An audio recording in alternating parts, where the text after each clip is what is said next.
Hello friends आपण मन स्वागत मो चैनल रे वीडियो मुख्य टॉपिक हेउची प्रधानमंत्री आवास योजना घर सरकार ग्रामांचल गरीब शहरी गरीब लोक मान प्रधानमंत्री आवास योजना घर प्रदान करथांती। से घर सरकार गुटे नियम जारी करथांती।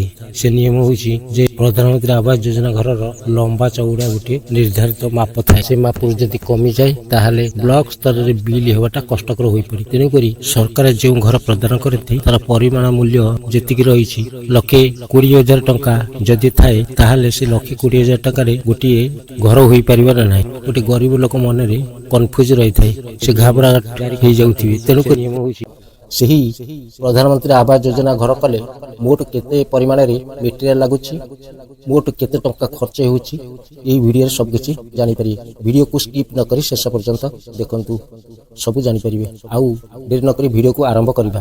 प्रथमे इटा हिसाब जानंतु। प्रधानमंत्री आवास योजना घर कले केते इटा लागुछि। इटा को आमे देखिबा जदी 5,000 इटा लागिबो। इटा 1000 को 7,000 टंका हेले मोट 35,000 टंका खर्च हेबो। सीमेंट लगी जो 32 बस्ता 400 टंका बस्ता को धरिले यदि आमे हिसाब करिबा गोटी बस्ता को 400 टंका मोट खर्च हो 12,800 टंका।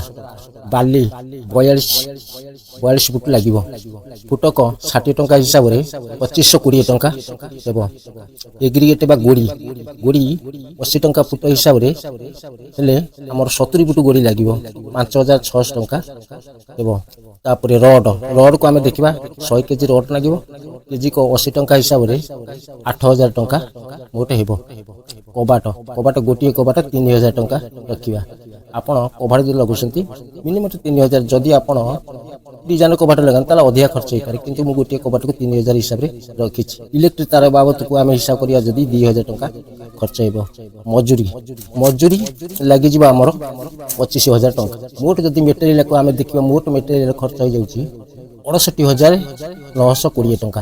ता देरे 25,000 टंका लेबर कॉस्ट पई प्रधानमंत्री आवास योजना घर निर्माण करिया पई मिस्त्री लेबर कॉस्ट हो जाउछि हमर 25,000 टंका। सेटा को जदी आमे 68,920 टंका रे मिसई देबा ताले मोट टोटल हो जाउछि 93,920 टंका। बंधु प्रधानमंत्री आवास योजना घर कले मोट 93,920 टंका लागिबो।